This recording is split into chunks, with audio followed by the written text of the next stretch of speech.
সম্মানিত শ্রোতা ও দর্শকবৃন্দ, আপনি কি চান আপনার হায়াত বাড়ুক? আপনি কি চান আপনি অগাধ সম্পত্তির মালিক হন? আপনি কি চান আপনার রিজিক বৃদ্ধি পাক? তাহলে ছোট্ট একটি গোপনে আম, সেটা হচ্ছে কি, ভালো চাল চলো, হায়াত বাড়ে, রিজিক বাড়ে। এই ভালো চাল চলন বলতে কি বোঝে?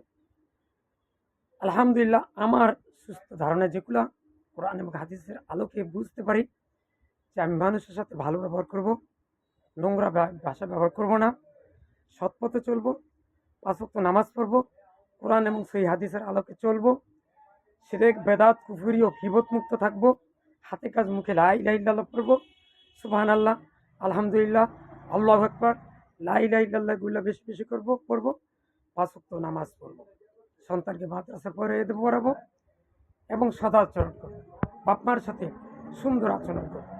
আর ইনশাআল্লাহ আমার এই ভালো চাল চলনে আল্লাহ পাক আমার হায়াত বাড়াবেন, রিজিকও বাড়াবেন ইনশাআল্লাহ। হে আল্লাহ, আমি সব পৃথিবীর সকল মুসলিম উম্মাহকে তুমি শিরক, বেদাত, কুফরি, গীবত ও কবিরা মুক্ত রুখে মৃত্যুর সময় মুখে যেন লা ইলাহা ইল্লাল্লাহ পড়ে যেন মৃত্যুবরণ করতে পারি, সে তৌফিক দান করুন। আমি আসসালামু আলাইকুম। ভিডিওটা বেশি বেশি করে শেয়ার করুন।